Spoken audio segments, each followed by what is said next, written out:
ಅಪ್ಪ ಎಲ್ಲಾ ಸಮಯಗಳಲ್ಲಿ ಕರ್ತನೆ ವಿಶೇಷವಾಗಿ ನಾವು ಇದ್ದೇವೆ ಎಂಬುದಾಗಿ ಅಪೊಸ್ತಲ ಪೌಲನು ಕರ್ತನೆ ಯಾವ ರೀತಿ ಕ್ಲೆಮೆಂಟನು ಅಪೊಸ್ತಲ ಪೌಲನ ಜೊತೆಯಲ್ಲಿ ವಿಶೇಷವಾಗಿ ಸೇವೆಗೆ ಭುಜ ಕೊಟ್ಟನಪ್ಪ ದೇವರೇ, ಅದೇ ರೀತಿ ಮಕ್ಕಳು ನಿನ್ನ ಸೇವೆಯಲ್ಲಿ ಭುಜ ಕೊಟ್ಟು ನಡೆಯುವಂತ ನಿನ್ನ ಮಕ್ಕಳು ಇವರೆಲ್ಲರ ಮೇಲೆ ನಿಮ್ಮ ದಯೆ ಇರಲಿ.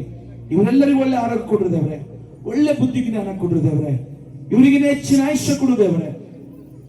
ಇವತ್ತಿನ ದಿನ ಹಿಡ್ಕೊಂಡು ಮುಂದಿನ ದಿನಗಳಲ್ಲಿ ನಾನು ಇದು ಮಾಡಿದ್ರೆ ನನಗೇನು ಫಾಯ್ದೆ ಎಂಬುದಾಗಿ ಹೇಳುವ ಯಾವುದೇ ಲಾಜಿಕ್ ಅವ್ರ ಮೈಂಡಲ್ಲಿ ಕೆಲಸ ಮಾಡದೆ ಅವೆಲ್ಲ ಮುರಿಯಲ್ಪಡಲೆಂದು ಹೇಳ್ತೇನೆ. ಕರ್ತನಲ್ಲಿ ಪಟ್ಟ ಪ್ರಯಾಸ ವ್ಯರ್ಥವಾಗಲ್ಲ.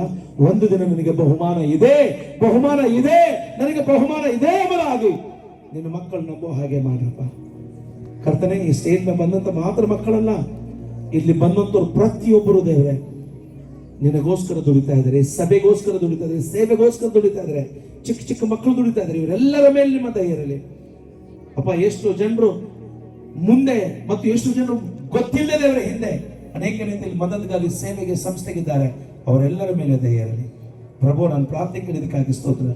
40 ದಿನ ಉಪವಾಸ ಪ್ರಾರ್ಥನೆಗಳಲ್ಲಿ ಅನೇಕ ರೀತಿಯಲ್ಲಿ ಮದದಗಳು ಮಾಡಿದ ಮಕ್ಕಳಿಗಾಗಿ, ಸಹಾಯ ಮಾಡಿದಂತ ಮಕ್ಕಳಿಗಾಗಿ ಸ್ತೋತ್ರ.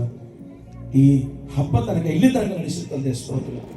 ಮೇಲಿಂದ ಕೆಳಗಿದ ಎಲ್ಲರಿಗೂ ಆಶೀರ್ವದಿಸ್ತಾ, ನಿಮ್ಮನ್ನೇ ಹೆಚ್ಚಿಸಿದ ಮಕ್ಕಳಿಗೆ ಆಶೀರ್ವದಿಸ್ತಾ ಯೇಸು ಕ್ರಿಸ್ತನ ಹೆಸರಿನಲ್ಲಿ ಪ್ರಾರ್ಥಿಸಿ ಬೇಡಿಕೊಳ್ಳುತ್ತೇನೆ ನಮ್ಮ ತಂದೆಯೇ, ಆಮೆನ್.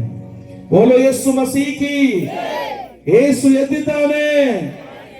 ಎಲ್ಲರನ್ನ ಯೇಸು ಎದ್ದಿದ್ದಾನೆ, ಯೇಸು ಎದ್ದಿದ್ದಾನೆ.